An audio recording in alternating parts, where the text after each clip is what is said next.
What's up, baby? Turkey killing mofos. Hey, you a professional now. You got her? Heck yeah, man. That's awesome, dude. Hell yeah. Storytelling in regards to hunting and fishing has gone back hundreds of thousands of years. Yeah. Literally on the rock walls of our nation. Push it. Yes, sir.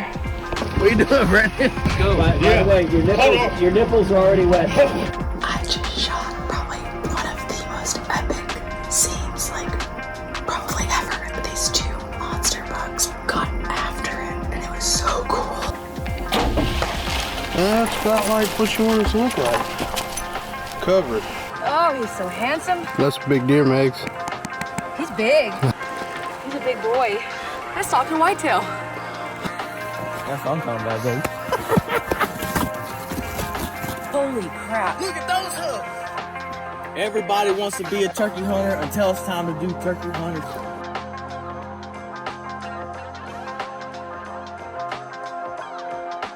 What's up, guys, and welcome to episode 50 of the Tejas Hunt Club Podcast. I'm your host, Brandon McDowell, and co-hosting tonight, Meagan McDowell. and we're going to get into a podcast with Phillip and Jessica Zuntych. So this is going to be a couples podcast. If you're lonely, if you're still looking for that special someone, this either motivates you to find that person or makes you feel real bad. Either way, I don't know. It'll at least let you know that if you're an outdoors lover, it's not just Brandon and I, there are others. Yeah, there's other women out there that would like to join you in the outdoors. And I mean, honestly, I don't know which one's either good or bad, because There are some downfalls. there are downfalls. As y'all heard me talk about before, sometimes I get really And jealous. as Phillip knows, and you'll hear in the podcast, when your wife hunts, that means you got to buy 2 packs, and you got to buy 2 hunts, and you got to buy 2 rifles and 2 bows, and everything is just multiplied. 2 sets of camo. So sets of camo. And if she's really into hunting, like going on that adventure stuff, you're gonna have to shell some money out for that Kuiu and that Sitka, whichever one she prefers. As you'll learn in this episode how important it is. Yes, to have good gear. So we're gonna get into that podcast with them. We enjoyed it. We'll definitely have them back on when they get back from their trip to New Zealand, which you'll hear about in the podcast. But before we get into that, last weekend, as this podcast drops, was a pretty big weekend for the hunting and outdoors shooting world. It was a kickoff of a lot of trade shows going on, and of course a lot of auctions as well. So a couple big things. We went out to West Texas for the West Texas chapter SCI Hunters Extravaganza, an event that we've covered for the last few years, and we have just enjoyed every single year of it. We've got to see some pretty cool things as far as money being donated to conservation. Last year they broke $1 million. This year they went 1.5, I think. And this year they went 1.5. In one night, they raised $1.5 million that goes to the SCI chapter. Education. All kinds of different things that chapter is into. I'm going to try and reach out to Lenny. I got busy this week and I didn't give him a call or anything, and see if he can get on the podcast to kind of tell us a little bit more about what they have planned and, of course, what they've accomplished back in 2024. So that'll be a good podcast to get him on and talk about that. So we got to enjoy that. All the while out in Reno for the sheep show. I know some of our listeners might not be sheep hunters, but There's quite a few. Take a look into it. It's pretty cool. I know we like chasing aoudad and stuff, but those other ones, they're a little bit high on price. Not on my list. I would like to one day. It'd be real cool, but I would have to basically win the lottery at this point. Well, that and get into the shape that you were in high school to be able to go do that. No, yeah. There's a whole other side of that. Yeah, that'd be the easy part. Oh, you think so? Yeah, okay. that would be the easy part compared to paying for the hunt in my mind. Okay. But yeah, so out at Sheep Show, they sold a New Mexico sheep tag for $1.3 million. Yes. That was a pretty cool auction that went on. I know Field Ethos did some collabs with Sheep Show and DSC, and I think they raised around $500,000 last weekend. So that's pretty cool. And I mean, these different organizations partnering with brands and stuff to raise this money to give back to conservation, all these trade shows and conventions and everything, like it's all a part of hunting and fishing. And I think everybody, if you love hunting and fishing, you should try to visit these things. I mean, they're great for families to go on trips. You get to see cool, mounts and great outfitters and great companies and stuff like that. So, I mean, if you could plan on it, I know it's like right after Christmas most of the time, and everybody's kind of tired of traveling for the most part. So fast. But I think if you can plan on it, especially for the local ones, to go to those events, go to those auctions, and I talked about it on the Dixie Doggers podcast, which I did an episode with them. I think it was. Hold on a second. Episode 135 of the Dixie Doggers podcast with Joey and Nathan Wright. We talked about couples. It was like over 2 hours long. It was good, though. Yeah. It was a lot of fun talking to those guys because I've listened to that podcast since they pretty much started. So, yeah, I know. Being able to go on each other's podcasts and all that kind of stuff and just talk and about hunting and fishing and dogs and everything. There's so much else. y'all had in common too. That way beyond just the hunting and fishing stuff. It was pretty cool. For sure. So we talked about in their podcast, like that could be, speaking of couples, callback, great date night options for y'all. Just surprise her. But hey, we're going to go to the CCA convention. We're going to have a nice meal. I might buy a hunt. But hey, Rocky Mountain Elk Foundation, it was, stuff like that. It was a date night, which she probably's been asking you for, guys. So it'd be a good way to, shimmy. So check all those out. We'll try to post as many as we can. If you are a part of any of these organizations and you listen to the podcast, please send them to us. We'll definitely share them out and try to get more people involved and supporting the local stuff as well, not just the big shows out in the West or Dallas or Houston. I mean, it's great for small towns to have these kind of things as well. Also, along with Dixie Doggers, not just having a podcast, they also sponsored the Tulsa Standard Memorial Hog Hunt with Boards and Broads. We sponsored a buckle as well. That's going to be going on the weigh-ins February 22nd. But if you want to get entered, if you want to get those teams together, hit up Boards and Broads on their page, and they will have the sign up for that. But we were lucky enough to get a couple podcasts recorded to start the year off 2025 right. And last one was a podcast I did with Bo Wayne, Mamba Archery. So if you haven't listened to that podcast, make sure you go check that one out. It was a lot of fun getting to talk with him. We've been I learned so much on that one. Well, that's good. Yeah, like the way he explained the science behind and the physics behind all the arrows and all that. Like I learned a lot. Well, that's good on that one for sure. I did too, for sure. Because like you said, in the podcast, I'm like, I know what arrow I've shot this whole time. You're literally asking me, tell me more. Yeah, because I'm like, I take that same arrow to go get new ones. So when I get some from Mamba Archery, it'll be by the second arrows I really tried. Because third, I shot some Eastons for a little while when I couldn't get those Black Eagles. You shoot Black Eagle. Yeah, so I'm pretty excited to get those from Bo. So check out that podcast, and if you're looking for a new set of arrows, check out Mamba Archery. Women-owned small business. I love that. His wife is involved as well. Another callback to couples. But check that podcast out, guys. It was a lot of fun to record that one with Bo, and it's a pretty good listen. He's got a great story too. So we kind of slowed down on the hunting videos for right now on YouTube because we're not hunting right now. But turkey season is coming. My call's in my truck. I've been practicing. Been listening to some turkey calling podcasts with a guy named Bo Brooks. I'm glad that you're doing that in the truck. Pretty good at turkey calling. Hey. You've done a little bit in the house, but it used to be like solely in the house. And now I'm realizing I'm like, I hasn't done that much. Yeah, but it's gotten better though. Listening to classes in the truck. But it's gotten better though. It has gotten better. Okay, then that's the main part. I wasn't dogging on you. Yeah. I'll just never forget during COVID we were both home. Well, yeah, that was when I was first learning. Oh my goodness! I'm sure it was horrible. It was fine. Probably sounded like a turkey call. Even a good turkey call, probably sounded like a little kid the first week scratches. like trumpet or something. Yeah. Yeah. So Yeah. I've gotten a little better, guys. And I'm also practicing the truck. So while I listen to those podcasts. But yeah, so hopefully we'll get some turkey videos this year. Planning on hopefully trying to get out. Depends on when little baby McDowell gets here. So he's got 5 more weeks after this Saturday. Yeah. So it's like the projected Literally due date is like a week before the opening of turkey season. So probably won't be hunting opening weekend. Maybe. Maybe not. No, but we'll definitely try to get out at least for a weekend or two maybe and go hunt. I mean, you've got kill some birds. Hog dog event the weekend before that too, right? Yeah. We're busy as always. So yep.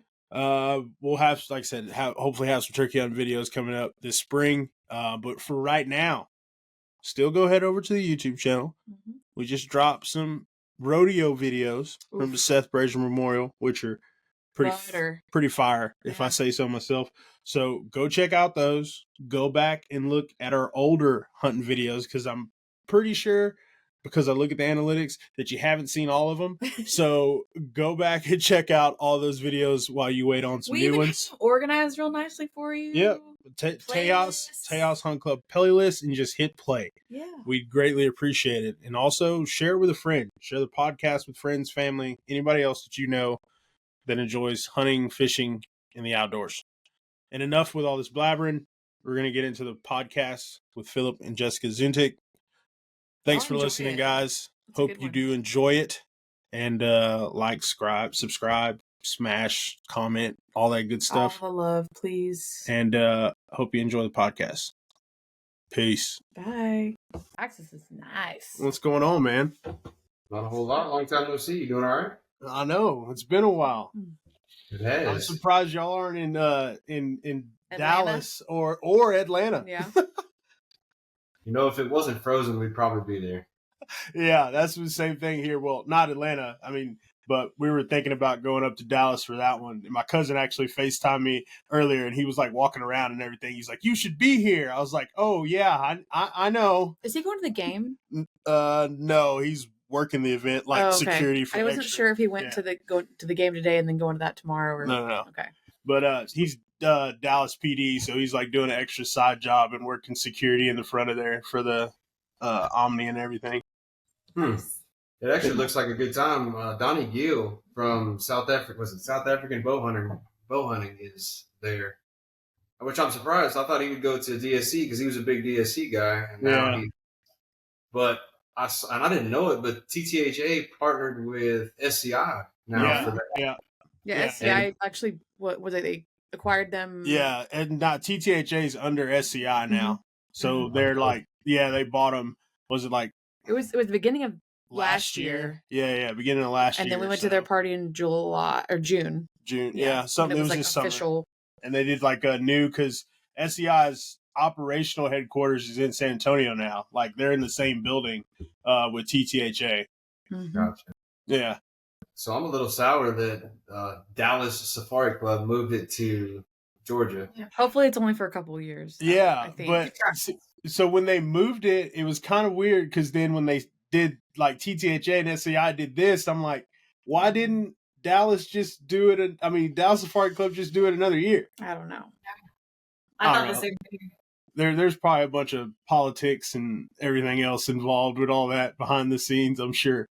Yeah, I hear it's not going too well in Dallas. It's okay. I mean, they're blaming the weather, but same thing in Atlanta. We've heard the same thing for Atlanta. There's a whole different set of hunters there. Like, you have all your hunters that hunt in Kansas and Iowa and Illinois and all those cool places. You know, not everybody can be the Josh Bowmar, right? So they can't travel the world and hunt that. So these guys focus on these deer all year long. The last thing they're going to do is, some of them, but some of them no, they're not going to travel international and spend all that money doing that. So right, that's no lie, because it's not cheap. No, as we all know. But we'll be going to SCI for the first time. Yeah. Well, that's cool. That's awesome. Yeah.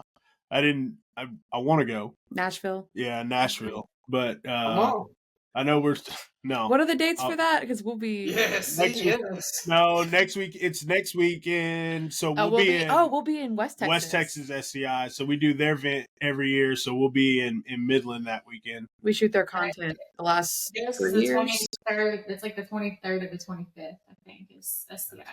Yeah. Oh, that's our baby shower. Oh, baby shower. That's what that It is. was something. Yeah. That works good. Yeah. Get some more presents. We just need more diapers. There's not enough in there. That's what I hear. That's what I hear. Yeah. Yeah.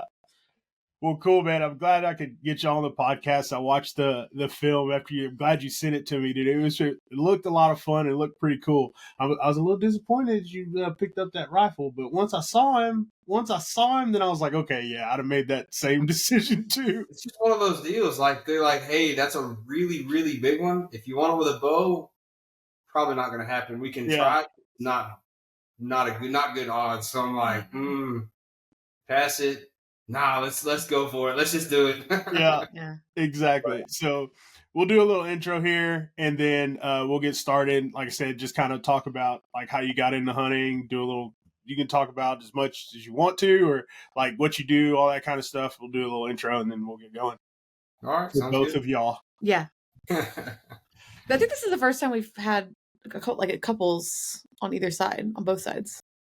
Pretty sure. Pretty sure also. Yeah. I have to go back and look. I think so. But I'm pretty sure. I'm excited about it. All right, guys. Welcome to another episode of the Tejas Hunt Club Podcast. I'm your host, Brandon McDowell, and also sitting with Meagan McDowell. And tonight we are sitting with Phillip and Jessica Zuntych.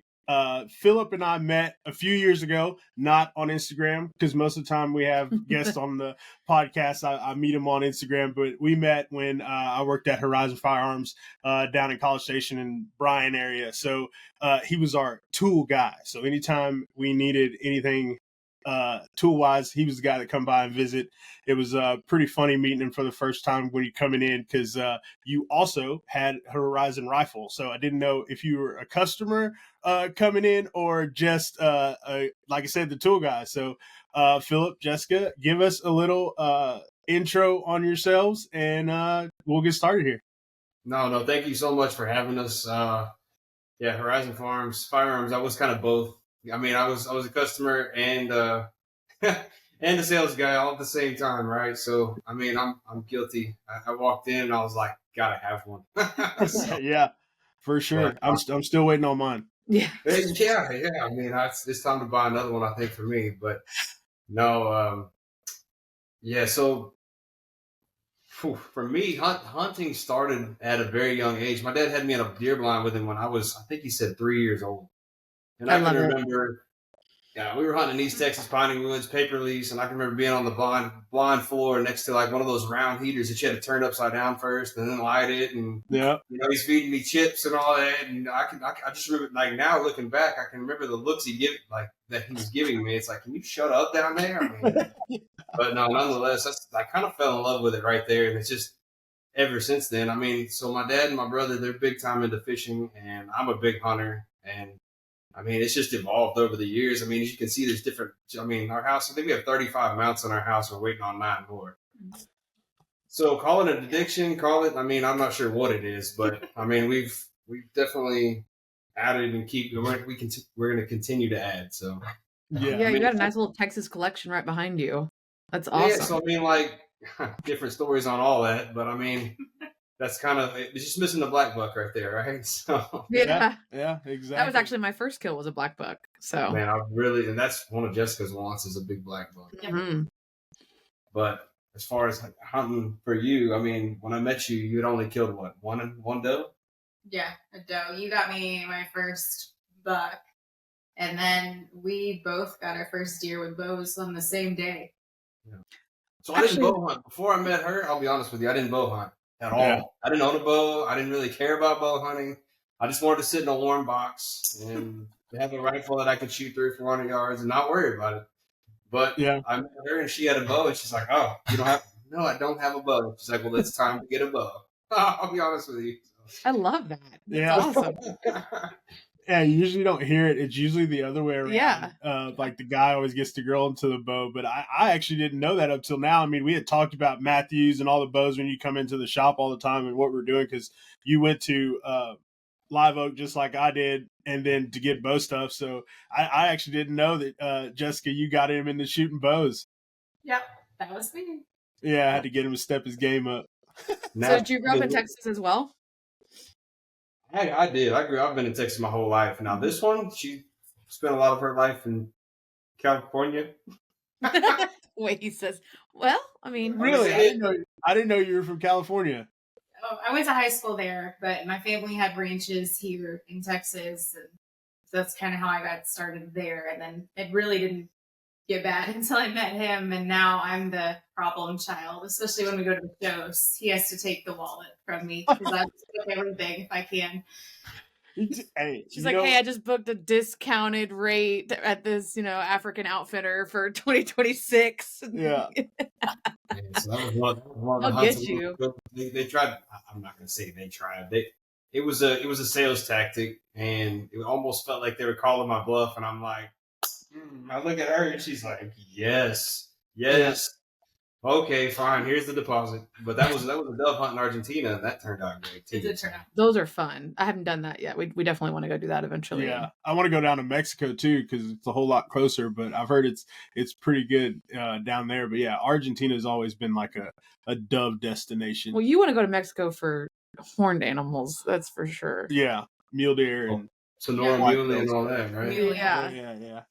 But I mean, so was the dove hunt was y'all's first like international trip? No, so our first international trip was Africa, and actually I met the guys at Horizon Firearms at Africa Night.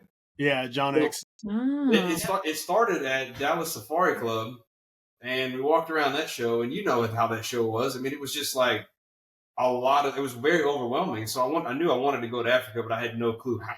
Yeah. So Michael at Horizon was like, hey, dude, Africa Night at whatever time. It's like, dang it, I don't know if I can make it.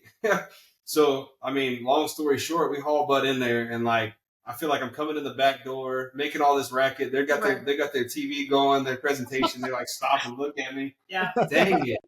Yeah, hi guys. But no, that's where we started our international addiction, is what I'll call it, because it's never ending. We're booked out through 26 currently, and we plan to shop for 27, what we're going to do in 27, 28 at SCI in Nashville. That's awesome. Oh my goodness, what a dream. So what was the y'all's first Africa trip? So like, how was the hunting? What did y'all go after?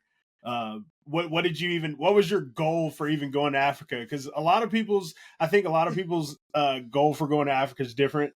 It's some guys, obviously want to go straight to the dangerous game and do that kind of stuff, which that's me. That's Brandon. I'm not really worried about plains game. We can do that later. And then some people want to go kudu, that's want like to me. wildebeest and like sable and stuff like that. And then you got the guys that want to do the tiny tin, and there's so many different things you can do. And like you said, it's kind of overwhelming. But like, what was y'all's, after talking to him, like what was y'all's like expectation, or what were y'all looking to do? So it evolves. Your first, if you plan to go to Africa, you will go with a plan, and most likely it will change. Mm-hmm. Yep. So when we went, all I knew that I really wanted to kill a sable, and that's all I knew. We came home with 11 animals between the two of us, and it was kind of it was being opportunistic. Like, don't go with a plan, don't go with something in your mind. I have to have this, like see what the land gives you. Go sit. We sat on mountains in glass for hours. And we would find an animal we liked, and we just make a play on it and go from there. But it's funny to watch now. Some of my friends are going on their first safaris, and it evolves. Like, you have like your beginner level to where, and I'm not trying to insult any. It's just how when you go, you're interested in these animals, blessed buck, impala, and to be honest with you, we'll be on our third trip at 26, and I'll go kill them again. It's just as fun as the first time. So. Yeah, I didn't expect to kill a bushbuck for my first animal, but on the list was definitely kudu, impala. I didn't expect to get a roan. The second trip, I tried really hard to get an eland with my bow. We were there for 10 days. We tried every day. That is a feat. An eland with a bow. That's a big animal. I ended up like the last day switching to rifle because I wanted to get the spiral slim. And then 2026, I'm planning on getting a buffalo with my bow. Oh yeah. Yeah. That's Yeah. cool. That's really cool. Yeah. So yeah, our second trip, that was the main deal for me, was a buffalo with a bow on foot. I don't want to shoot at a Yeah. blind. There's nothing wrong with shooting from a blind. I just wanted to do it differently. I wanted to be on the ground with it, and it took us 4 days to even get remotely close to a bull that was shootable. Mhm. We had some play stalks and different kinds of things on some younger soft boss bulls, but I've hunted quite a few things now in my life, and by far the number one animal is Cape buffalo. If you told me you can only hunt one animal for the rest of your life, what would it be? It'd be a Cape buffalo.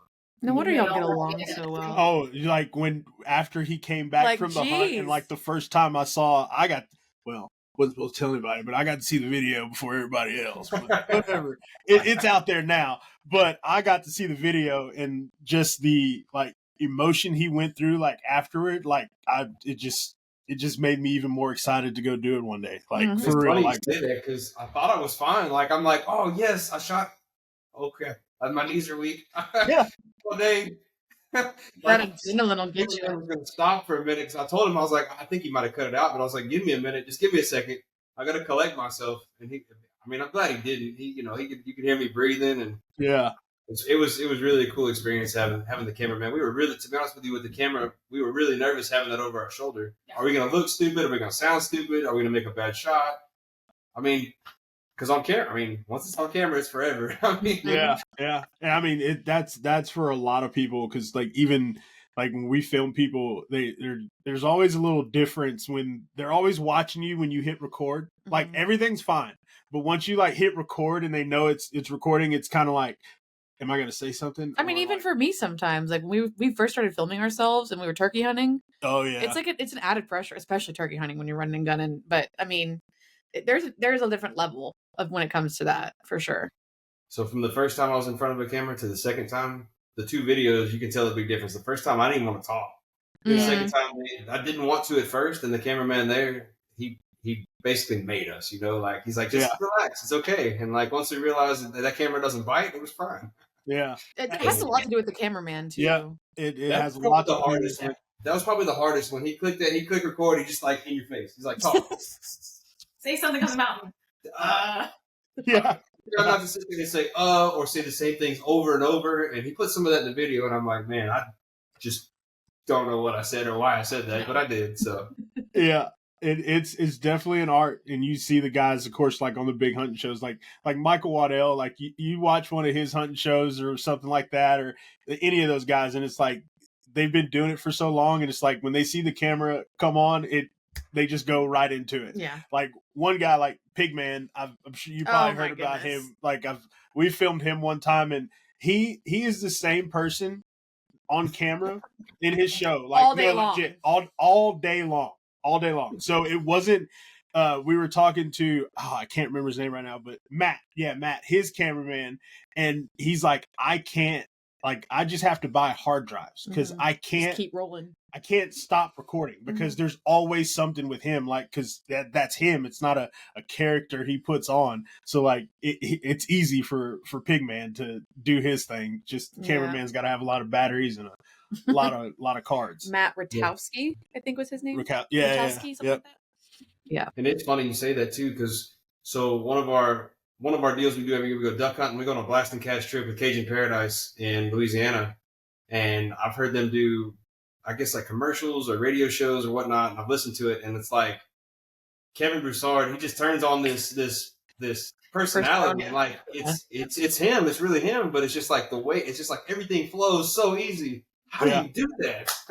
But he's done fishing shows, he's done all kinds of stuff for, I'm sure his whole life. His dad's been in it a long time, so those guys over there are it's just the way it just flows so easily. And like you can look him up on YouTube and some of his videos, and like I promise you, that's probably the first take. He's probably laughing at this, saying, no, it wasn't. But anyway, Mr. Phil. Yeah.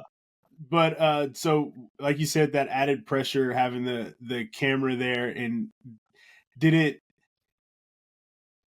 I guess, was it like was it like a good pressure, like you wanted to do good, or was it like, I don't want to mess up? The first time it was an awkward pressure. I'll say that. Like I said, I don't want to look stupid. I don't want to say something stupid. I mean, they try to edit it and make you look like a rock star, but sometimes I've seen so many shows to where guys get up there and every other word is or it's just cringy, and I try not to be that guy. I'd like to, like in that Spain video, like I take a long time in between. I'm trying to think about what I want to say before I say it, so I don't sit there and say I mean, I catch myself doing it. That's a learned skill. It is. There's nothing wrong with that. My dad says every other word. I mean, I just don't like it when I see it. So this is the first one being super awkward, the second fun, and now I can't wait for the third. So Good. I feel like it's going to change every single time. Yeah. I think we're going to do a video. So we're going to go to New Zealand in April she's going to chase a red stag, and I'm going to go after a tar. Awesome. But so I think we're going to try to video that one. I haven't talked to Duncan Fraser yet with Venator, but I'm going to see if we can get a video going on that as well. And so for my hunt on that one, I don't know if it's stupid or smart yet, because I signed up to do it unassisted, meaning no helicopter. Yeah. So you're going to be hiking your butt they off. make your life easy, and they take you like halfway up, drop you off, you hunt, and then they come pick you up. Well, yeah. I said I don't want to do that. It has nothing to do with cost. I just want to see if I can do that. Challenge. Yep. Yeah. So and when I signed up, I was sitting with Duncan, and I can't remember the other guy's name. And they're basically like, "Hey, it's about 8 to 12 miles up. You hunt, and about 8 to 12 miles down. Are you okay with that?" Yeah, I'll be fine with that. I think. I'll do it. So I've read some, I've watched some videos. People say it's one of the hardest things they've done in their life in terms of a physical hunt. Like Yeah. the hunt itself. I mean, it's just like anything else. Play the wind, play the animal. But I think the only thing that would be harder is if you're going down first and then coming back up. That would probably be the only thing that would make it harder. Yeah. But that does sound extremely difficult. So y'all gonna walk up and walk back down every day? Is there any way you could spike camp up there and stay a night, or how does that work? So I don't know, because I'm not going to do that. I don't think I'm going to want to walk 16 to 24 miles without the hunt more than 1 day. So yeah, they're pretty confident that we can do that on one trip. Okay. Now, I'm going to take my bow with me if the opportunity presents itself, or it's in a place that we can get to it. I'm going to have my bow in my pack, but at the same time, I'm going to take a rifle, because like I said, I really don't want to hike, that far and come back off that mountain empty handed. I realize it's hunting. Yeah. But I like to up my odds a little bit. I just traveled halfway across the world, Yeah. Yeah, exactly. So I guess with that, y'all are going to glass them from the bottom and then find them and then make your way up towards them. I'm not positive, to be honest with you. I mean, I would think we'd have to go up part of the way and see where they're at, and then make a play from there. But from the bottom, maybe. I don't know. I haven't done it before. It's going to be fun to find out, though. Yeah, that'll be cool. All the tar videos, I probably watched 2 tar videos with you. Yeah, Brian Call from Gritty Films. I know he made a series when they went down there. And I think Remy Warren, he got it down there for a little while. Really? I remember, I was listening to his podcast. He went and hunted. Like he said, he booked a hunt and went down there to hunt a tar. And then he was like, I think I'm going to start guiding for these things down here, and just would go back for part of the year. But yeah, I've seen films with them down there in New Zealand. Yeah, but I'm sure there's a bunch more. The stag's first, and then we'll go after that. But kind of going back to what you were saying though with the camera, it's so funny because once we find the animal and we're going, I forget it's back there. Yep, exactly. If you put that camera in my face at TAC, I'd be like, absolutely not. I can't see in front of y'all. But once we're going hunting, I forget it's back there. Yeah, that's great. Yeah, because all your mind goes to is that animal. You don't have to worry about it. That makes it easy. Yeah, it's just those in between times. As far as New Zealand go, I didn't even mean to skip over the stag. That's the main reason why we're going is the stag. I'm just sitting here thinking about how I'm gonna die on this star. It's 8 to 12 miles. Yeah. So I'm just focused on how I'm gonna train not to die. I've got an altitude mask and everything. I'm gonna start doing my training with that. But so the reason why we're going is for her stag. She recently graduated with her master's degree, 2 of them. And wow. Thank you. When she started with that, it was kind of, I was like, hey, if you could do one hunt anywhere, what would you want to do? She said New Zealand red stag. I'm Mhm. like, dang, that sounds expensive. Epic. But Yeah. so we went ahead and booked it with Venator, and we'll see how it goes. I mean, they have stag in the 1,000 inches out there. I mean, you got to Yeah. be careful. Yeah, we I both wanna- I want to say that's where Willie and them went when he shot I his. just know about Holly when she was there for But her. I think he went with them, but I'm not 100% on that.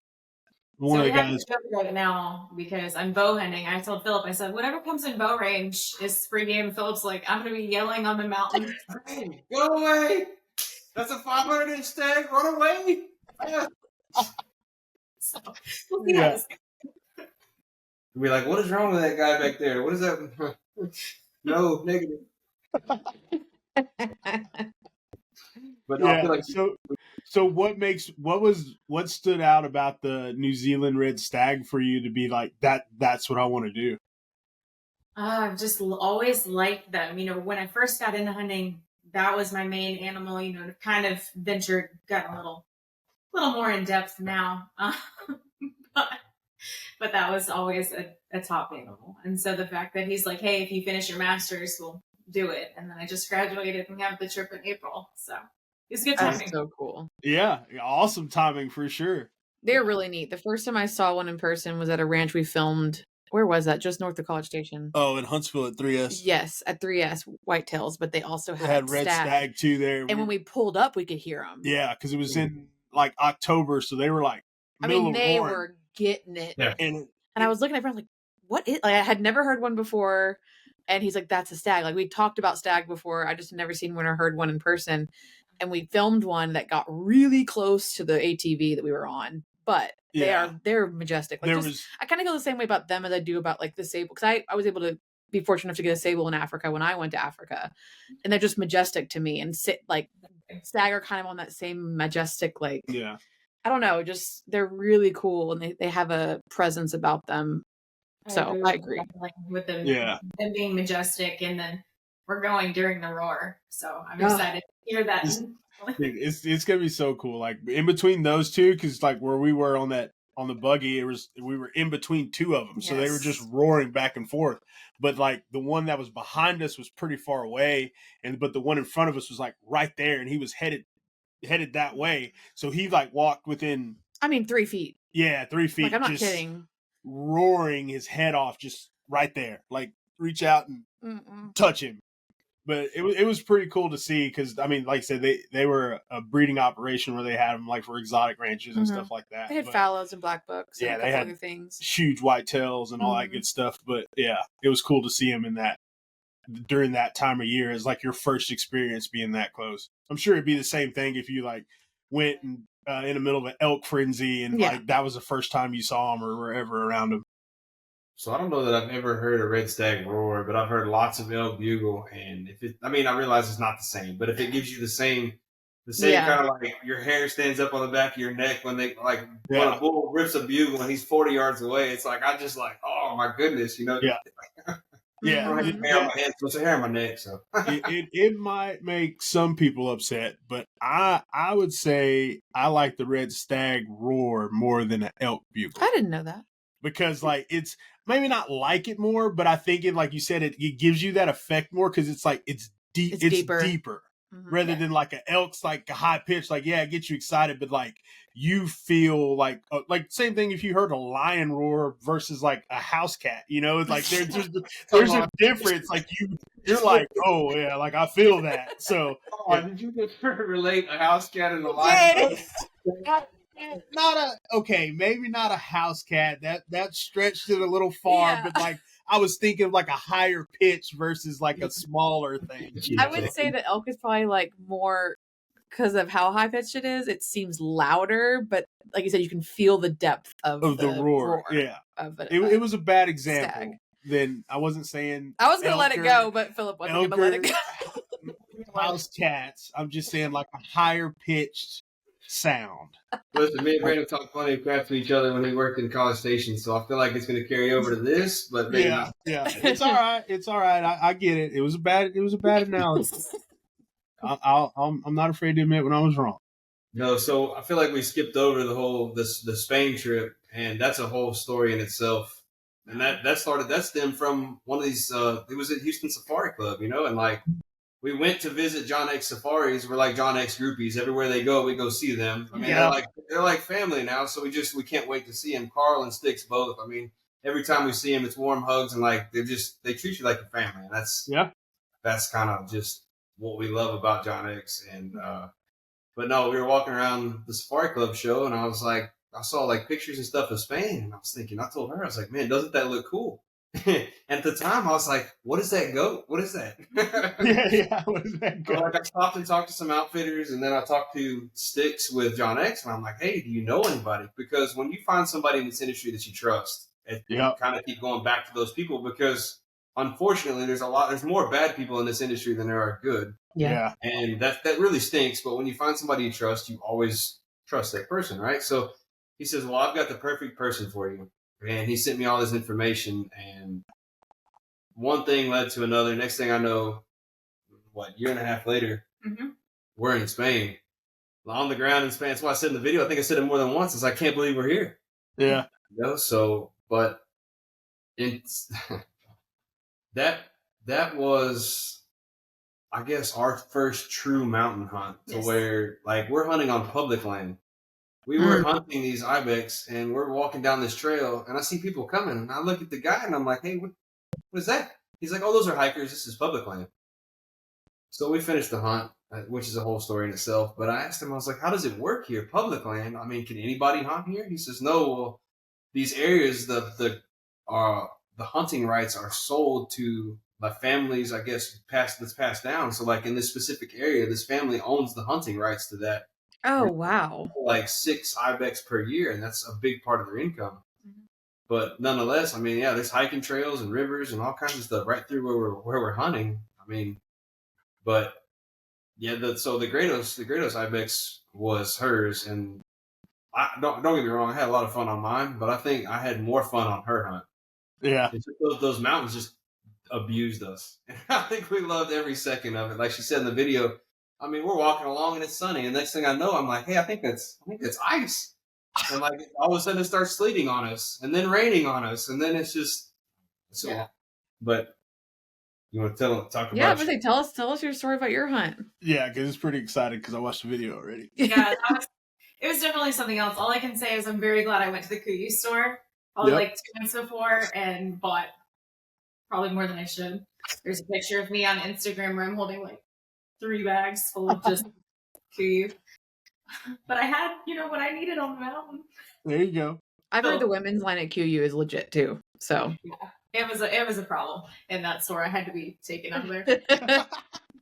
Well, she learned on that hunt more than any hunt yet, where the performance gear comes in. The importance. Into play. Yeah. Yes. Yeah. And how it's important and what it does exactly. So. Yeah, because I needed to have on a bunch of layers, and then they needed to be quiet, because I was bow hunting, and I had that, and then the rain suit that we had to put on, and luckily it was light enough, because it kept kind of stopping and starting, so we're like, do we need to just take it off, leave it on? We finally just said leave it on, because it kept coming and going, but it worked out, and I just took the jacket off when we got close to the animal and took off, and I left the pants on, and then once we got the ibex, we ended up having to turn him a certain way on the mountain because it was so windy, it was so wet. We're like, if we have him this way, we're all gonna fall off and fall straight down because it's wet. The wind was blowing so hard. I had to grab a guy at one point because he was like falling backwards. Well, the guy, there's a rock there, and like he stands up and the wind hits him just right, and like it's a big cliff. And I just watch in slow motion. She like grabs his jacket. And he's like, "Thank you." I mean, it's like, I think she just saved your life. By the way.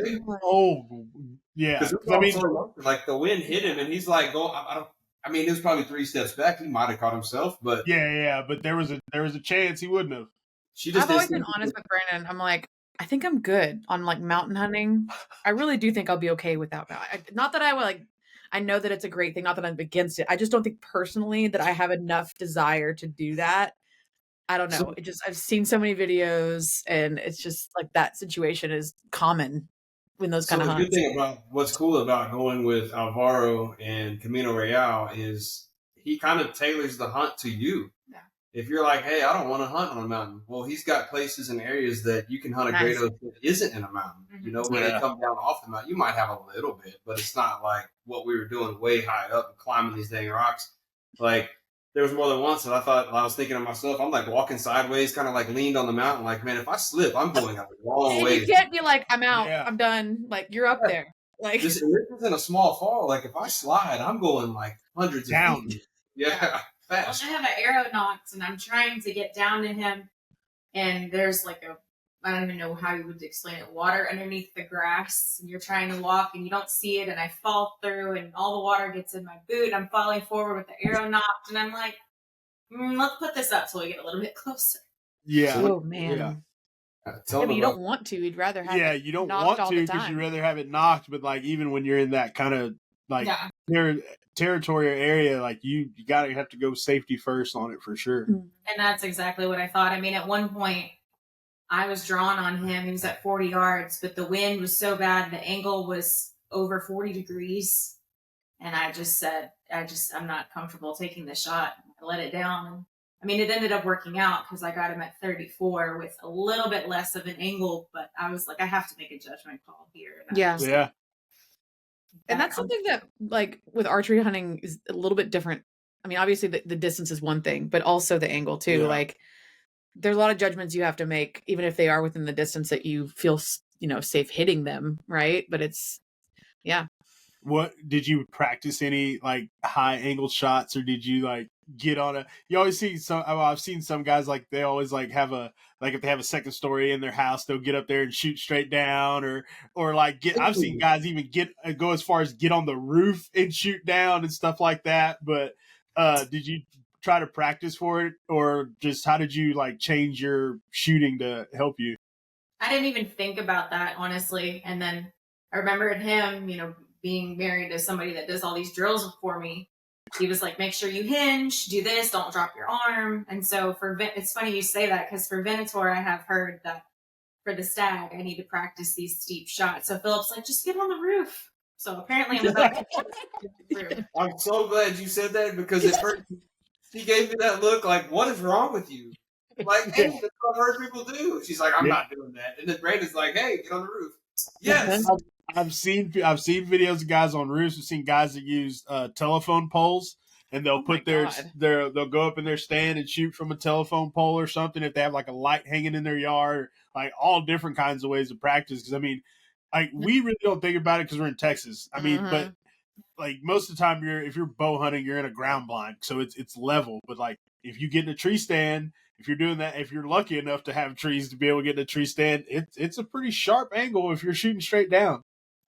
Yeah, because for Africa, I had to practice like kneeling, different things like that. So I practiced all that, but I had never practiced the hinge. So Yeah. I was watching that hunt from a distance, and when she drew back the first time, she drew back straight, and I'm like, cool, she's gonna hinge, and she just drops that arm. I'm like, oh no. Then like she let down. I'm like, oh, whew, thank goodness. No, don't do it.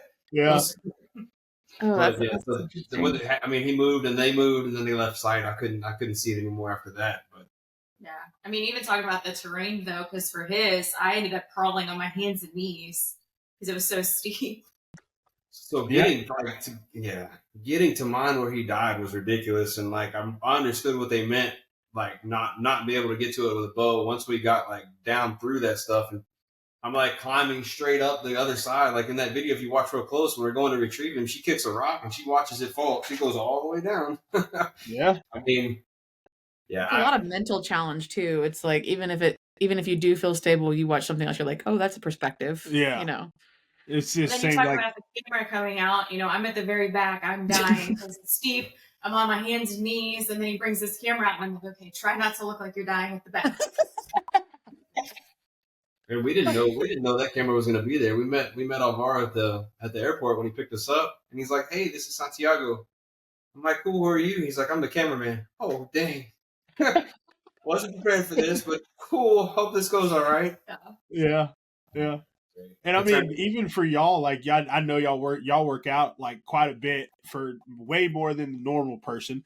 And y'all like do CrossFit and that kind of stuff. So I see y'all on Instagram and stuff when y'all are posting because y'all been doing it for a while now. Like I remember you kind of started when I was still at Horizon. You were going and working out and everything, and then y'all started doing CrossFit. Yeah, come hobbling in there. I mean, so it started out as a CrossFit gym, and now it's Regenerate Health and Fitness here in Burnham, and I can't tell you what that's done for me. The first time we went to Africa, I couldn't keep up with the guide. I couldn't breathe. I mean, my legs just went. I was just like, I told her, I was like, this isn't going to work. I've got to change. It happened to me too. I lost a chance in animal because of it. Yeah. So we came back and we joined that gym there with Adam Lowe, and it's really changed us both. I mean, and we go every day. March will make 3 years of every day that we're here, we go to the gym.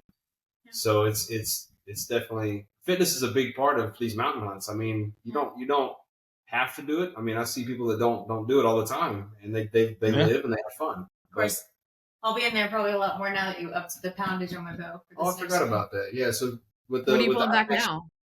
72. Ooh, nice. Yes. Yeah. I love that. Yeah. Like, what's your draw length? 27 and a half. Okay, yeah. So it's good. Like, it's not like most women's draw length are just like shorter. Mine's pretty short. Yeah. But even pull a 72, that makes it even better. That's amazing. I thought I was at 7, and it's now officially maxed out. When we first started, I was at like 50 first, and then the Africa trip was at like a little bit over 60, and then now maxed out. That's impressive. Your shoulders are probably super strong, for sure. I think I'm at 52 right now, and I was all impressed that I got up to 52 because I started with like 47, I think 48. Yeah, and now I'm up to 52, 53, I think, something like that. I have to go look at it. That'll still kill just anything you want. I mean, grizzly sticks will tell you stories about people using their arrows and they're killing buffalo with like 40 pounds. Yeah. Yep. I mean, it's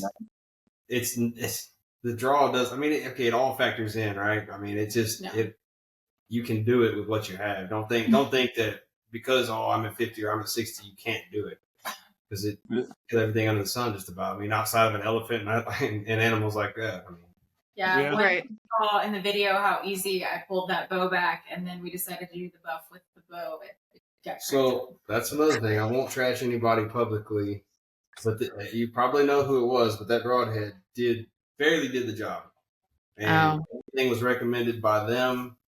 And I used it, or she used it, and I was highly disappointed the performance of what it was. And yeah, so was it fixed or mechanical? Fixed. Fixed. That's I expected a full pass through it at 34 yards, and it just didn't do it. I mean, everybody's like, well, it hit bone. You're right, but when she shot her zebra with grizzly sticks, it hit the scat bone, went through the zebra and through the offside shoulder, and kept going with no problem. I was not allowed to shoot my lechwe with the bow because of it. Yeah, so it was on she got really close to a lechwe, and there was a female on the other side of it, and PH wouldn't let her shoot. Yeah, because there's a chance to go through two of them. Jeez. Yeah. It's just, I mean, like me joking around. I'm like, crap, we would have just bought 2 of them. Yeah. Difficult to do that. Those lechways are gorgeous. I love their horns. That's the first animal we killed. My mom killed one of those the first couple days we were in Africa. They're so pretty. Yeah, they are. They're beautiful animals. So how many times have you been to Africa? Just once. I went in 2019. Okay. And I'm glad I did. The timing couldn't have been better. It was a girls' trip. Yeah. What? Listen. Yeah. Like, you think it's cool. You like go to shows and I'm sitting at home like you were such a good sport. Like around hunting, like I wanted to go to Africa, like death in the tall grass, like all of it, right? We started dating. She knew about Africa, but she was more fishing. Yeah. So like I'm telling her all these stories, like I want to go to Africa and hunt like Cape Buffalo and do all this stuff and everything. And she comes home one day and she's like, "Hey, so our friend Monica has invited me. He invited me to go to Africa." And I'm like, she had been like a dozen times, and she had her places that she went, all the PHs that she used, and she was like, half my girlfriends aren't going to hunt. They're just going to do safaris, and the other half are going to hunt. And I'm like, I'll do both with the photography side of things and the hunting. It was the ultimate trip. We went to the Eastern Cape, loved it. Yeah. But kind of the same thing. I kind of want a kudu, but I don't really know. And then came home with a mountain reedbuck and a sable, which both, like, again, you see them and you're like, oh, opportunity. So it was great. So when people walk in our house, since, like we have like the pest guy or like anything happen with, like the plumber come by, they're like, walk in and they're like, oh, dude, they see that sable on the wall. Like, is that yours, man? And I'm like, nah, it's not mine. Well, what about that one right there? I'm like, nah. You see those euros on the ground right there? Those are mine. Those are mine. That's my wife's. That's how I think they might be after this next shipment comes, where it was again more my stuff than his stuff, and then same thing for the first trip. It was more mine than yours.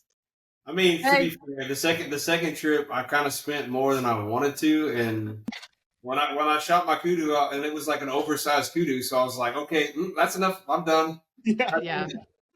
So like I was like, here you go. The rest is yours. I mean, she killed a giraffe. She killed some other stuff. I mean, Elin, Lechway, she killed a bunch of stuff over there. But like, I killed my kudu, and we went to this ranch, and we're basically the first.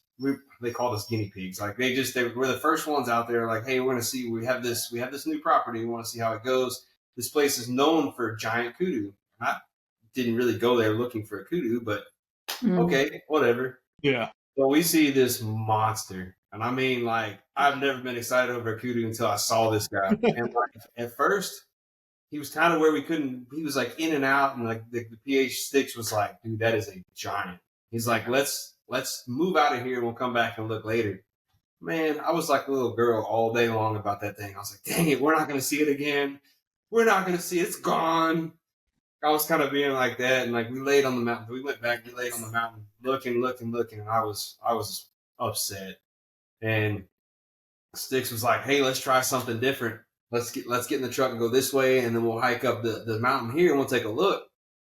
And sure as heck, there he is. I'm like, "Oh no!" PH comes back. He's like, "You stay right here. I'm gonna go get a little closer and take a look, make sure he's old enough." He comes back, and this dude, he's like shaking like a leaf. Oh, I'm like, "Oh, that's never good." He's like, "It's like the biggest kudu that I've personally hunted that I've seen in the flesh." I'm like, "Oh my goodness, no pressure." Yeah. So we get down if you there. know anything about kudu, the gray goes for a reason. Like you either don't see them at all, or you see them for a second and then they're gone. So I get it. That first trip, we couldn't find it with our binoculars. Like we never saw one. We had one come in from my mom like near the end of the trip, and she finally got the opportunity. It was hot or cold? It was June, so it was hot. Or sorry, it was hot here, cold there, wintertime. But no, we shot that kudu, and he ended up being almost 59 inches. He's 58 and 5/8. So I mean, yeah, that's a big kudu. Yeah, I didn't know. Like we were sitting at dinner, and like I didn't know how big the sable was either. That's a big kudu. That's really big, right? So we're sitting at dinner, and like we're kind of talking with amongst the guys, and they're like, "Hey, how big do you think that kudu was?" I'm like, "I don't know, 54, 55 inches." He slides his phone over with the tape on it, and I'm like, "Holy mama!" Like what in the heck? Yeah. What the heck? When you said an oversized kudu earlier, I was like, oh, he's probably about 54, 55. Like that was literally like what I thought. Cause like I've looked at them, of course, and they're like 52. Like once you get to 52, like that's a pretty solid one. And then like once you go above that, but like that's a big kudu. I mean, I may never see a bigger kudu in my whole life. I mean, it's hunting, right? You could. Yeah. But like I just didn't. That's what I say when we go back to when we started. Like when you go to Africa, just don't really go with a plan. Yeah. Like just be opportunistic. You have ideas. You're like, hey, I'd kind of like a kudu, and they'll ask you what's your number one animal. Yeah. But I've had a couple animals on my list. I think the last couple times we've gone, but it's not anything dire that I'm going to get upset about. I'm like, hey, if we come across this, cool. If not, Yeah. I'm open to it. So. Yeah. And that's like what's different about Africa for sure. Cause like you hear, you're like, you get a mule deer tag, you're going to hunt mule deer. Right. Like you get an elk tag, you're going to hunt elk or whitetail or anything else. When you're going to hunt Africa, you're going to hunt everything. Like, there's so many more animals there than there is like here, as far as like, you know, different deer-like animals, because it's native different. animals here. Yeah. Yeah, I'm excited to go one day, maybe. Maybe. Go back with us. Yes, sir. Go back with us in 26. Yeah. Ooh, we'll There's see. opening. Oh man, dude. To be honest with you, I really do want to go to Africa, and like I'm pushing for it. But I really want to go kill an animal out west. Like that's it. I really want to go shoot a pronghorn because that's probably like one of the easiest like first ones you can do. But I really want to go kill something out west first. Yeah. So like, what's your number one out west? Mule deer. Mule deer. Mule deer. Desert mule deer. Like I want to go to Arizona. High country mule deer is cool, but I want to hunt them in the desert. Like I said, I want to go to Mexico and hunt them down there too, because like I don't know, giants just cactus Mexico. and riding around, the high rack, like Texas style, hunting them that way. Even like spot and stalk would be cool too. Like spot them and then try to get closer. But like mule deer is top of my list. Elk is like I'll go shoot elk with a rifle, like for sure. But like mule deer, I want to shoot one with my bow. Pronghorn, I'd shoot with a rifle. It just kind of depends. Mule deer's pronghorn, yeah, pronghorn's probably gonna be first. But like mule deer, they just get me excited. Like I will follow El Chaparral on Instagram and like all those big ranches and stuff, and it's just like elk are cool to me, but I want the elk, bugling in your face experience, and that's not always like how you're gonna kill an elk, So like I feel like mule deer is like you're always trying to kill a big buck. Like that's always the game. So that's I think why mule deer get me more excited. Yeah, I think for our 10-year anniversary, we're debating between two different scenarios on which hunt we're going to do. It's like, we're still debating this? You said moose and caribou. I said mid-Asian and Kyrgyzstan. She wants to do mid-Asian ibex. The problem I have with that is I would like to kill a Marco Polo. Yeah. But you can't get them back right now. They're not exportable currently, which I'm not going to go kill a sheep that's that expensive and just leave it there. I mean, I feel like it's not always going to be that way, so maybe that's something we should push back. Because I mean, when you're there, I would hate to. I don't mind going back places, but if I travel that far, and I'm where mid-Asian ibex are, and I'm where Marco Polo are, I'm coming home with Marco Polo. I don't care if I got to put it in my backpack. Yeah, and that's like all the TV shows. Exactly. I still remember watching when Jim Shockey came out with his Uncharted series, and they were like one of the first ones to really film going over there, and like just the travel alone. Yeah. And you hate flying. Oh, like he hates flying so much. We drive to Montana because he doesn't want to fly. I don't flying is not the bad part for me. Like I enjoy flying and being in the plane. I hate airports. I don't like being in them. It's not fun. The people. You don't like people. I've had bad experiences with some rude people in the airport. Like the first time I ever flew by myself, the first time I flew, I was 23. Vegas, right? Yeah, to Vegas, which is not a bad flight at all. I went to for Horizon out to Arizona, and like that was the first time me flying by myself was for them. And I went out there and I couldn't find the gate in the airport in Arizona. Oh yeah, this was crappy. And I was like trying to find the gate, and I'm like, you would think, here's somebody that works at the airport. Hey ma'am, could you I'm trying to follow the signs. And I was like, well, ma'am, I can't find the sign. So I'm asking. I tried looking for it. It didn't work. So like, I just don't like it. And the most hilarious thing is like, you're the one who always tells me, what does the sign say? Follow the signs. Yeah, like, Big Bird, follow the signs. I grew up with Sesame Street. I know this, ma'am. Like, I get it.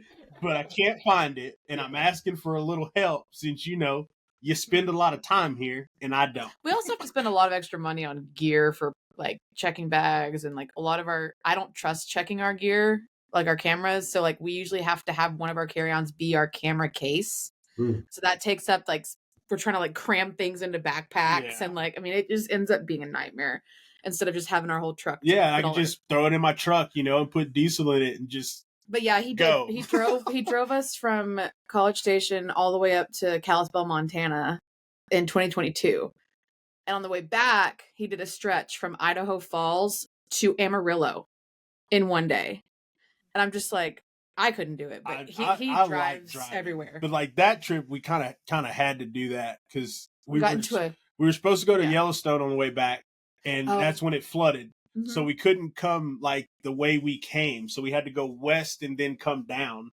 And we had an Airbnb in Amarillo because that was going to be the halfway point for the route we were going to take. And it's like, we can't cancel it. So we got to get there. So it's like out of Idaho Falls to Amarillo. Yeah. And when we were going through Denver, like the sun was setting, like when I was coming out of Denver and then driving through New Mexico. But like I said, driving doesn't bother me. I'd much rather do that than fly. We didn't get abducted by aliens, so it's okay. I can have everything that I need with me. I'm with you on the caribou hunt. That's on my list too. Which he always reminds me, that if you go on a caribou hunt, you're in grizzly country, right? Like, so he always tells me, he's like, you don't want a grizzly hunt, but that's the same place. Area. So why are they?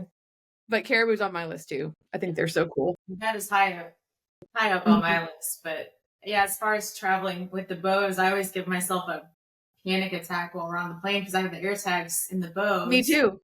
I have all the air tags. So I'm like checking the app to see if it's been loaded on the plane, and then like the air tag still says it's like at the front where I dropped it off. I need it all the time. Yeah, she talks about this list. She says this. Oh yeah, right there. She got a list a mile long. I do. I have a problem. That's fine. Of air tags? No, hunts I want to go on. Oh, you want to go on? No, it's a good thing to have, I think. Yeah, I mean, you could have a lot. You could have a lot worse things that you want to spend your money on. Right. Exactly. She's like, yeah, I like them.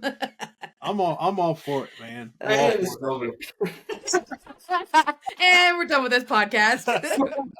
Yeah, talking about traveling in the car. What did they say for the mid-Asian? We'd be in the car for like 14 hours. Yeah. Oh, once you get there. Oh boy. Yeah. I don't know exactly. Yeah, and that's not 14 hours on I-10. That's like 14 hours on County Road 242 or something.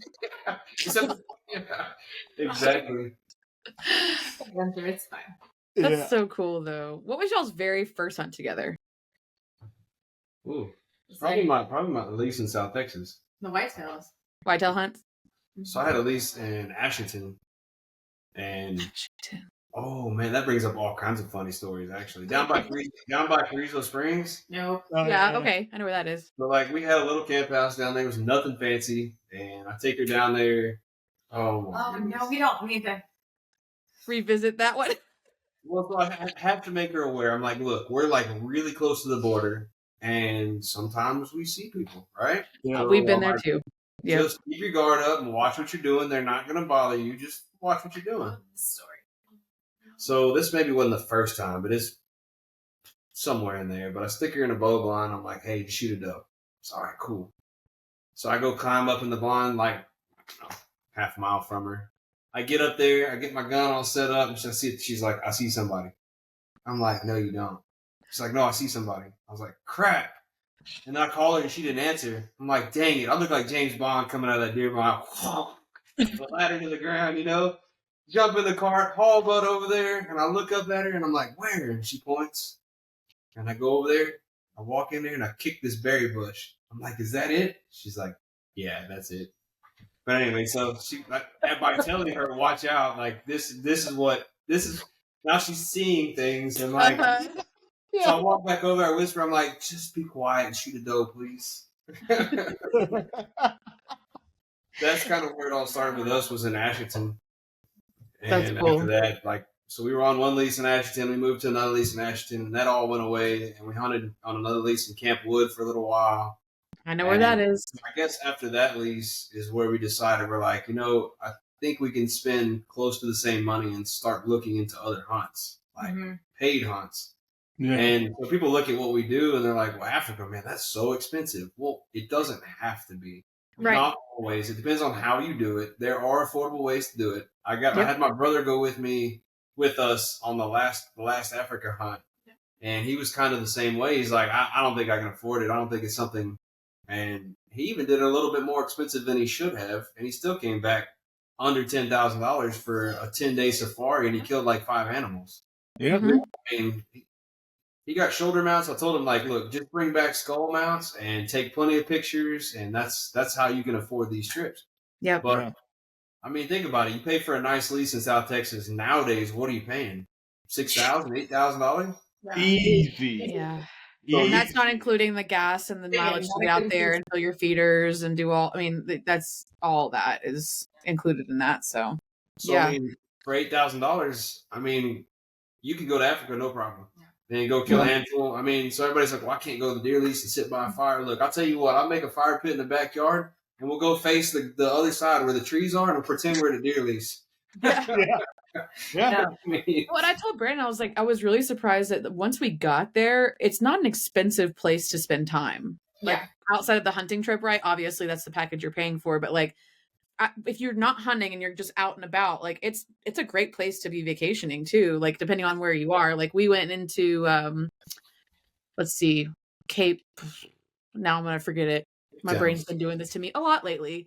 But we spent like the last couple days near the coastline, and there was just like, I mean, I bought a really nice leather bag that I was like, I'm buying that because like it would have been like $700 here in the US. You know, there's all kinds of cool things you can do outside of the hunting. And like I said, half of ours was safaris too, so we did photo safaris, and it was just the food and the wine. Oh my gosh, So good. I love South Africa. That's I why love my it. mom, she joins us on all these trips. She's Yes. gone to Africa. She went with us to Argentina and New Zealand, Spain. Good for her. Didn't go with us the one time to Africa because it was hot, and she's like, I'm not going to do the snake thing. But Yeah, She I don't know goes how I would and feel about it being does hot. the- It was great in the winter. she drinks the wine. She loves, drinking all the wine. Yeah. time out. What? Story about a snake in Africa when it's hot. So we're glassing for this kudu, right? And I'm laying on the ground, like we're glassing for so long. My elbows are propped on me. I'm laying flat on a rock. I found a good spot, and like there's a tracker behind me. He's looking, and like this tracker goes berserk, yelling in his language and just being loud. And I'm like, what in the heck is going on? I look back and he takes off, gone. I'm like, all right, cool. So I go back to glassing. Sticks comes and lays next to us. And he's like, hey, did you hear the tracker going crazy? I'm like, I did. What happened? He's like, we saw a really big cobra back there. He didn't tell you guys?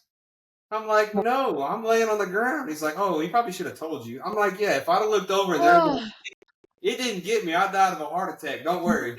Yeah. It was It's probably best he didn't like say it was a cobra. Like laying, if I'd have been laying down and somebody yells there's a cobra,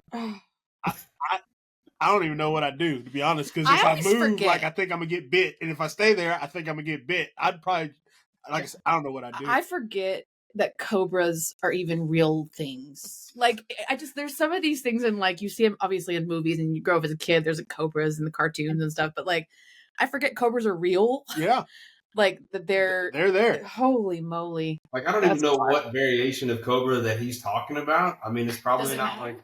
Yeah, It don't really matter. Look, It's like, like, I'm not really afraid of snakes. Like here, unless it's a bad snake, I won't. Uh. Like I'll go kill it. But like a little chicken snake, I'll kind of mess Yeah, with it. yeah.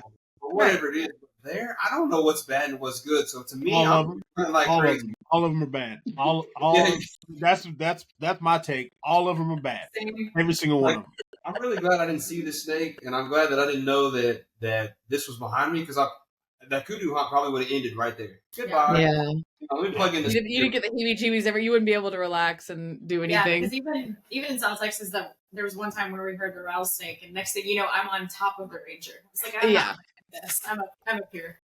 So Yeah, I'm the same as you though, Phil. Like I don't mind snakes. I'm good. But like I know which ones here. I'm comfortable with which ones and where they like copperheads, rattlesnakes are the two primary ones that I'm familiar with. Like yeah, everything else I'm just like, it'll It'll be all right. be all right. Like I don't know, but Some people really have like Australia and Africa and like all those other places. None of them are right. Yeah, we did a podcast with Rebecca Jones, Ugh. and she's from Australia, and she was talking about how when they were kids that her dad would take her out to like the parks and stuff, and they just go walking around, and I'm like, you just went walking around out in the bush in Australia?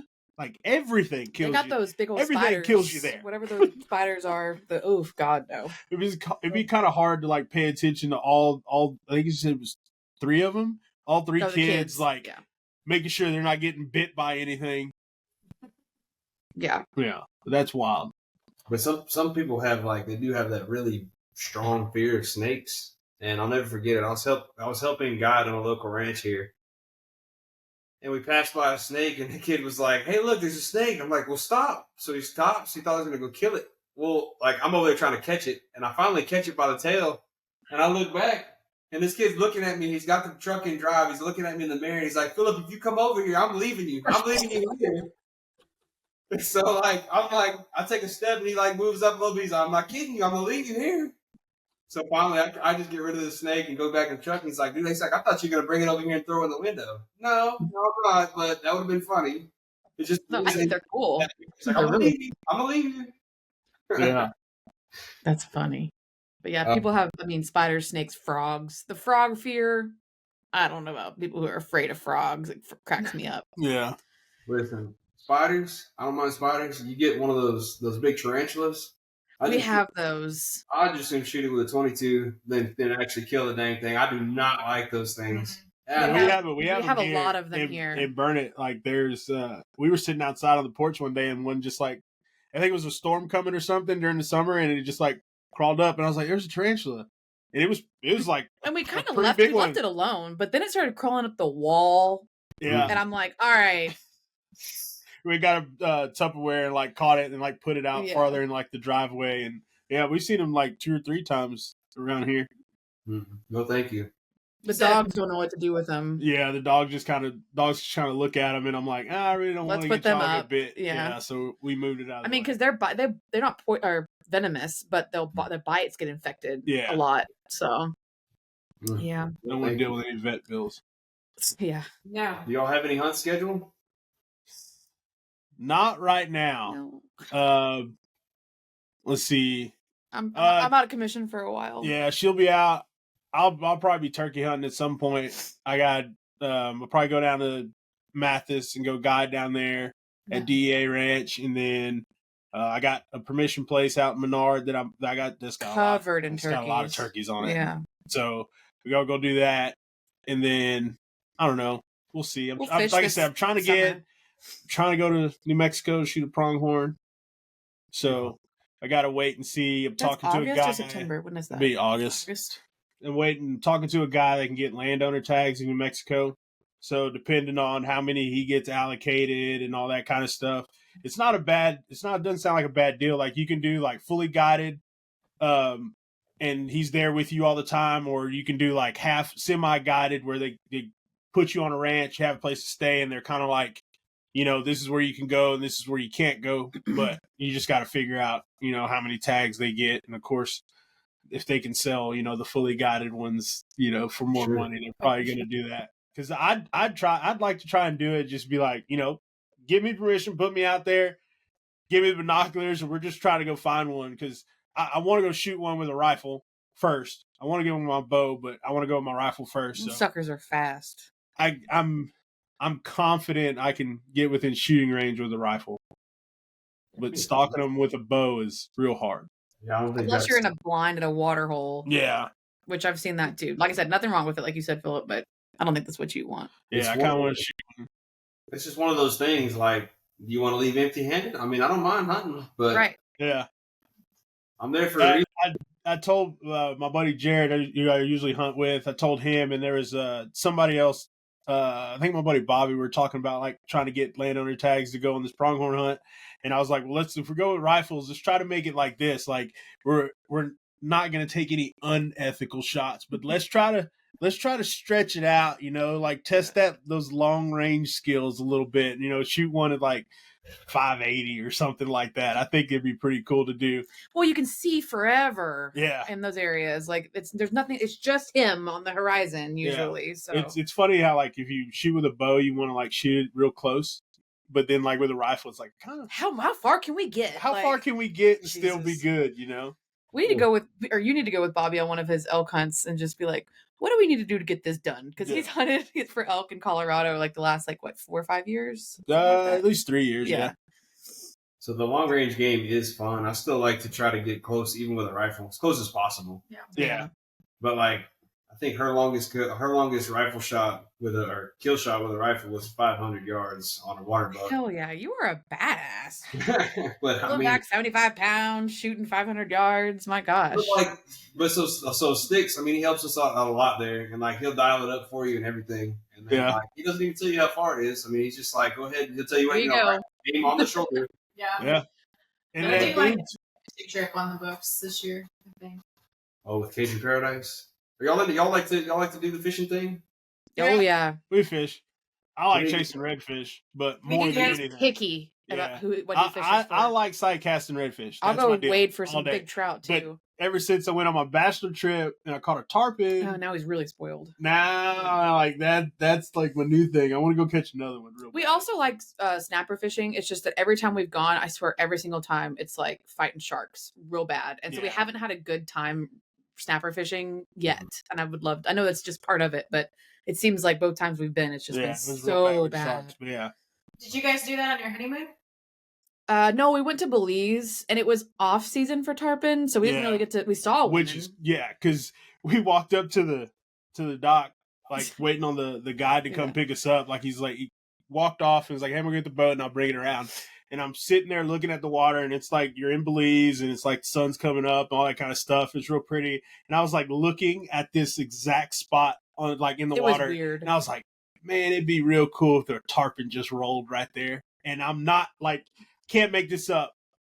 Tarpon rolls, boom, in that exact same spot. And I was like, oh, they're right there. Like, we don't even need to get in the boat right now. Just give me a line and just try to catch it right here. But he was like, no, we can't fish in here. But like, they're always here. When we came back in and we were filling the boat back up, we saw some rolling right there too. Yeah. But yeah, like tarpon, the wind was so bad. Much fun. So we were gonna try to do bonefish, but the wind was so bad on the reefs that he was like, we got to stay kind of back more off in the mangroves. So we went and caught barracuda, a different snapper, 3 or 4 different types of snapper. Yeah, it was pretty cool. Black snapper, mangrove snapper, and a couple others I can't remember right now. Yeah, our grandpa was big into fishing like that, going down to like Belize and doing all those kind of cool trips. Oh, it was cool. Yeah. It was cool. I liked it. That's like my number one like place. We were like, want to go to the beach or something like that kind of tropical. Like Belize is where it's at, and it's really affordable. 2-hour flight from Houston.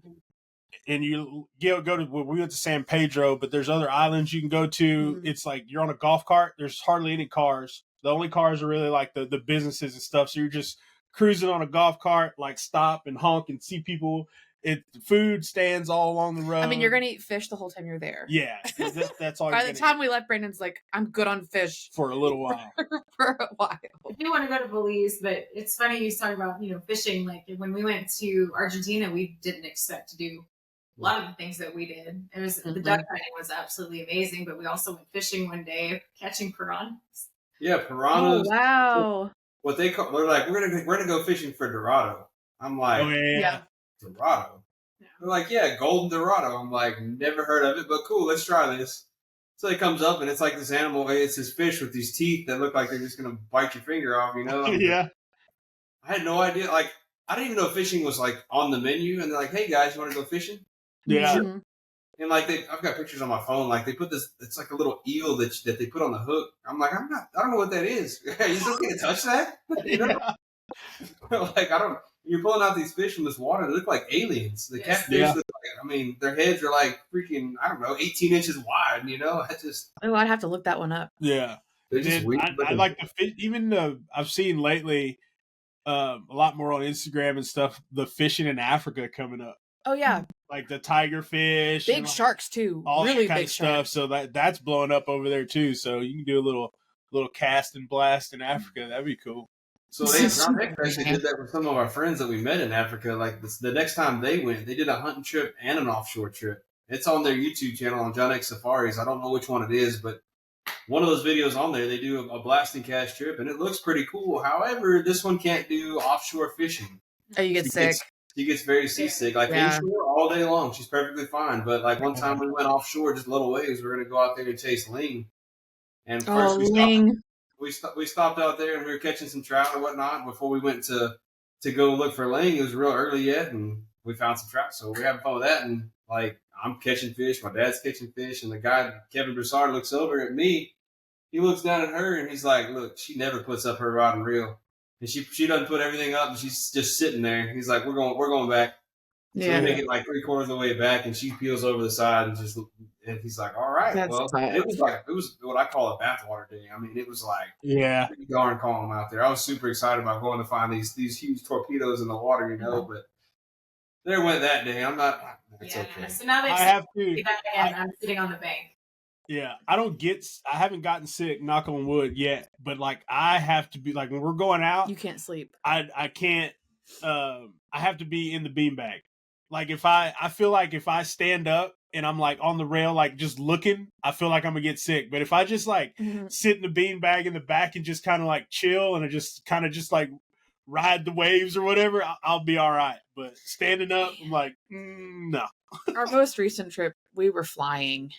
Like that boat was getting up off the water. Yeah. It was rough and he was hauling ass. And it was like, we just flew. I mean, it was like, even the back of the boat was up. I mean, we were hitting I'm like, we are flying. Yeah. But no, I've never been really sick on those trips. I'm lucky, I guess, when it comes to that. But You can go fishing in Africa. I'll go shark diving. But I mean, we've also been in the water where like we're in the tuna tower and I'm green and he's over here reading a book as it's Like small vessel warning. Like, I don't get sick. I'm the one eating and drinking while everybody's puking because the boat it's so rough. We were on this boat one time coming back, and I'm just like bored, So I climb up all the way to the top tuna towers. The bench is probably big enough to fit 2 people, and I grab a book and I'm just sitting up there and like it's going like back and forth. Jeez. She comes up there. She's like, "I don't know how you're doing this, but I'm getting out of here." Yeah. And that's another thing too. Like if we're fishing and like we're out on the water, like I don't drink beer. Like nothing against it, you do it, but I'll drink one while we're until going we're heading in. back. Yeah, when we're heading in, you'll drink. But after that, because like I think I got like hot one time. Like we're in the summer, we were fishing, and like because I was drinking beer, having a good time, and like ever since then, I'm like, yeah, we're not gonna do that. We're just gonna fish. On the way back in, we'll have a nice cold beer, and we'll be good. Exactly. Yeah, so I'm always worried about getting dehydrated out there. I don't want to have some kind of like health event and I'm stuck out on the water. What am I gonna do? Hold on. Exactly. Yeah. Let me call a helicopter to come get you. No, it's okay. I'll just die. I'm not paying for that. I'll just die. Don't waste it. Don't waste it. Yeah. But that same place, we go out there duck hunting every year, and it's a lot of fun. I mean, like, it's funny because where his duck blind is, we'll be smacking redfish during the summertime or whatever time of the year. What depends on where the fish are, but we'll be smacking redfish next to his blind. I mean, that's cool. It's pretty cool, and like it's just Louisiana's a lot of fun right there. I mean, it just seems like there's a lot of different things to do. And I have a coworker that lives there, and Brandon's like, "Oh, we can get a gator tag." Yeah, like, we'll get a gator tag. Go do that in Louisiana. Yes. Hey, you better call me. I want to do that. That'd be fun. Yeah. That'd be really fun. Well, if y'all are SCI, the food though. When y'all are SCI, if y'all see any deals, just hit us up. I'd go on that one. This is on special right now. I got you. I'll be on the lookout for a lot of things. No, Brandon, stop! You don't know what you're doing. You don't know what you're doing. Gator's on this side of the scale, though. Yeah. She could go a lot bigger.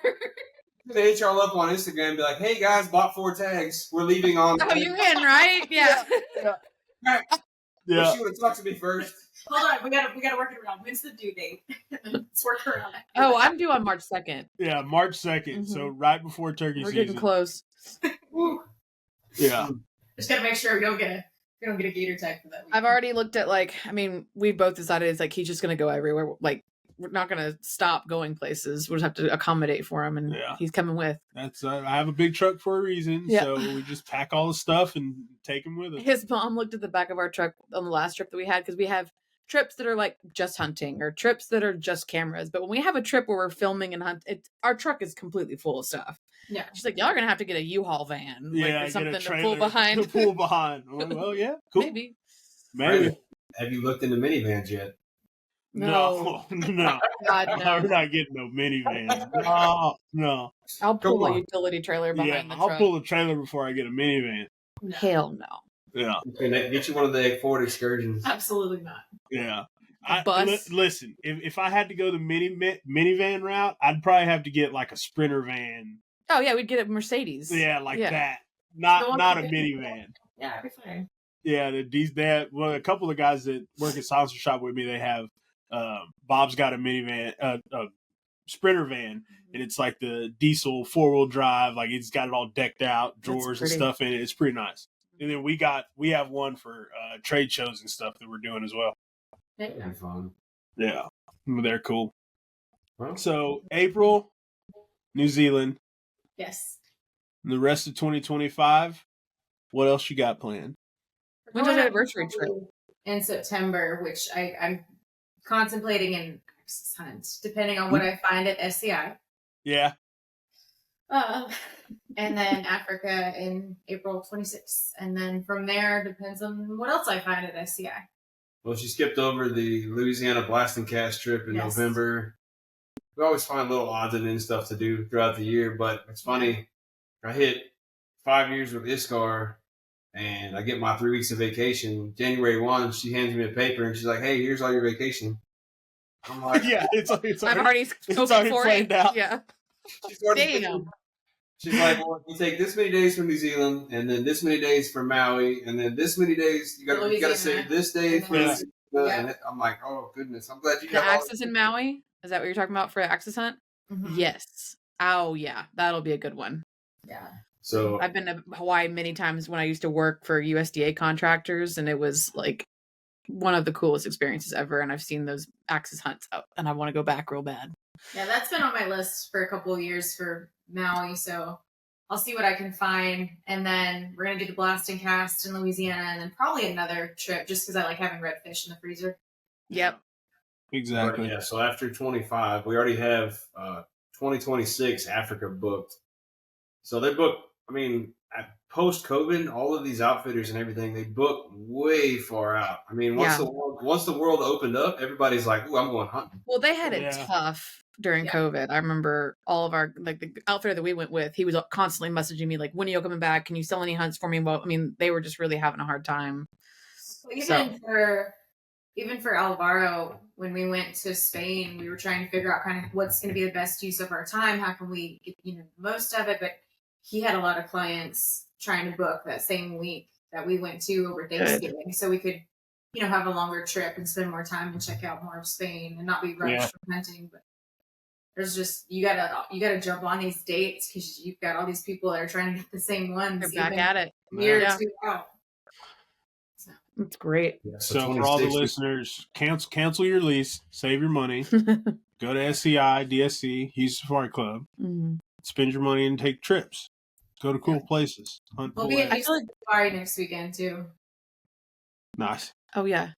I feel like for me personally, I get torn between like, because we live in Texas and because I know we have big deer in South Texas and because I know people who have, it's like, oh, do we want to just get on a lease so we can have the opportunities here? Or do we want like, I'm torn Yeah. personally, like on where we invest our money when it comes to that. But I don't know. It We'll depends see. on the politics of Agreed. this, too. Yeah. Because I shot a buck with my bow, opening weekend of bow season, and I got fussed at for it. Mm-hmm. And it's like I'd rather go see other places than Well, Go the pick deer, up a bow, bro. that deer's Yeah. right here. But the deer was plenty old enough. We've already discussed it with all the lease members. Like, hey, this is a buck that's beyond his days. He's not going to get any better. Go ahead. If you see him, go ahead and take him. Opening morning, we shoot the deer. Mm-hmm. The owner of the property told the ranch manager that she thought we were there just to look. Like, we paid our lease just to come look. Like, I mean, she knows we're going to kill stuff, but she thought we were coming in opening weekend just to look. No. No. It's opening week. It's opening weekend. God That dang. means I have permission to let it fly. so So that's what I'm here to do. if I can pay the same amount of money and see the world and then just do anything else, And nothing against the guys that want to do these things. Sometimes that's the easiest thing to do with a family. You know, you want to take your kids hunting. You want to teach them what you did when you were a kid, and teach them how to skin a deer, and you know, take them snipe hunting. You know, I mean, there's a lot of stuff that if I had a kid, it would be different. To be honest with you, I mean, and it's nothing to do with not being able to afford it or not want to travel with a kid. It's the experiences that I got to grow up with, and if I don't do these types of things with a kid, then you know, you're going to Africa. This is different. Like you get time around a campfire, but it's just different. I mean, I would definitely see that you see your side of it there. You know, not that that's your side, but I see kind of with a kid. You know, it changes things. Like it changes a lot of things. I was listening to Go Hunt's podcast, and Lorenzo was talking about it, and he's the guy that owns Go Hunt, and he was like, you know, like his kids are getting to the age where they're going to be playing sports. Right. And he's like, listen, like my hunting's going to change now because that's going to take precedence. Now it's not going to stop. it's just going to change. So like, it's just finding out and doing the things you can do and making the best of it for sure. That's baseball. Of course. Oh, we have friends that have the kids in baseball. Man, I always joke around with her. I'm like, listen, if we ever have a little one, I was like, they're not even going to know what baseball is. They're not going to know that baseball exists. It's even changed. Like I played select baseball when I was in junior high and high school and stuff, and it's completely different than even when I did. God, it's so expensive. Yeah, it's expensive. It's traveling all the time. It's like, we went to like maybe like during the summer, probably 2 tournaments a month. So like maybe 4 or 5 tournaments in a summer, and now they're going like 4 or 5 tournaments in a month. Twice a week sometimes. You can do other things. You don't have to play baseball all the time. It's just they live and breathe baseball, and I understand why. They explained it to me. I mean, that's how you get good. It's got to be something you're doing all the time. I completely get it. However, I mean, like, hey, son, or whatever, dog, this is a football. You know? Friday night. Yeah. Football. When you have to miss church because of practice, it's like. It's definitely serious. different. Well, guys, I didn't want to hold you up all night. You know, have a little bit of your Friday night left. Y'all can hang out and stuff. But I'm glad we got on the podcast, and we're gonna have to schedule another episode when y'all get back from New Zealand, and we can hear about all that kind of stuff because I think it's gonna be awesome. Y'all gonna have a lot of fun. That'll be fun. And it's so fun. Like, again, I mentioned this at the beginning, but it's fun to see other couples who hunt together and travel together. And like, there's men that hunt separately and then women that hunt. You know, it's just like, there's very few couples that travel and hunt together. So it's pretty neat to see you guys again. I know we met once before, but nice to see you guys again for sure. So we'll get you to Africa. We'll do one of these. We'll do one of these from Africa. That'd be cool. I'm down. Oh yeah, that'd be cool. I'm down to do that. Campfire, I think it'd be like one of a kind. Yeah. Oh yeah. I've listened to, couples hunting and stuff. Like that's what I really enjoyed about our last video from Spain is it really showed like how we cheer each other on and support each other through the hunt, which I thought was neat. Yeah, because you don't, like you say, you don't get that all the time. Didn't show all the shit talking. 24/7. Oh, before we get off, are y'all gonna do Total Archery Challenge? Oh yeah, San Antonio. That's when we're in New Zealand. Oh, okay. That's going to be Hasten's first outing on that. That's going to be better than I like Total Archery Challenge, but New Zealand would be better. Yeah, I've looked at doing maybe TAC in Utah again this year, or like one of the other ones, like the Hike to Hunt Challenge. Yeah. I want to check out the new TAC in Montana. They're not doing big sky anymore. Yeah. Where did they move it to? I didn't even see that. I don't remember. It's not big sky. It's somewhere else now. Huh. I want to say it Still might be in Montana though. Okay. Well, I'm gonna go look at that because I know they came out with like all the dates for when signups start. Like for Texas is either the February 2nd or February 9th. Well, we need to put it on the calendar whenever it is. Yeah, we do need to put it on the calendar. I'm always the one who's like on the computer calling him and Jared and being like, okay. That's what I do with him. Yeah. Are you still shooting your Matthews? Yeah, still got my Matthews. Liking it? Oh yeah. I'm not gonna change. Like, that was his engagement present. Getting new bows and stuff every year, like every 2 years. Like until that one breaks, I'm probably not gonna get another one. I'm that. We'll see. I'm that guy. He's that guy. He's trying to get me to get a different bow, but I told him, one, our hunt's in 4 months. That's okay. Like, no, I'm not going to do that. That's okay. Yeah. I love my RX-7. So he's trying to convince me before the next hunt to possibly change. But I love my bow. Like one of my good friends at West Houston Archery, Davin told her, he's like, I'm the guy that'll get a bow, the brand new bow the day before we leave. Oh, I'm the same guy, you know, like I don't care as long as I can shoot with it. Yeah. Oh, yeah. wow. I don't know. I was actually telling Megan about this the other day. I was like, I don't think I'll change from Matthews just because like that was the first one I got and I like it. But if I did switch, I think I saw that new like PSC Mach 3 or something that came out. 33. That is Mach 33. And I was like, that one looks pretty cool, man. So she shot the Mach 30, I don't know, last weekend or the week before. She shot the Mach 30 and I shot the Mach 33. And I'll tell you, I am a Hoyt diehard fanboy, whatever you want to call it. I love Hoyt. And I shot that PSC and I'm like, uh-oh. Yeah. I got an extra half inch on my draw with it, and then pulling 70 was... It has a smoother, if that's even possible, like smoother draw than a Hoyt. And I haven't drawn back a Matthews in a good while. I know they have a good draw too. Those engineers But PSC, like there's a little bit of a valley, but it's got a firm back wall on it. It just feels like the shot. There's a little bit of hand shock, but I feel like if you put a good front stabilizer on it and get it rigged out, like it'll get rid of just that little bit of hand shock that it has being a bare bow. But it's funny you say that because PSC has made huge strides. Oh yeah. Like, them and Prime would probably be where I'd go. Prime's another one.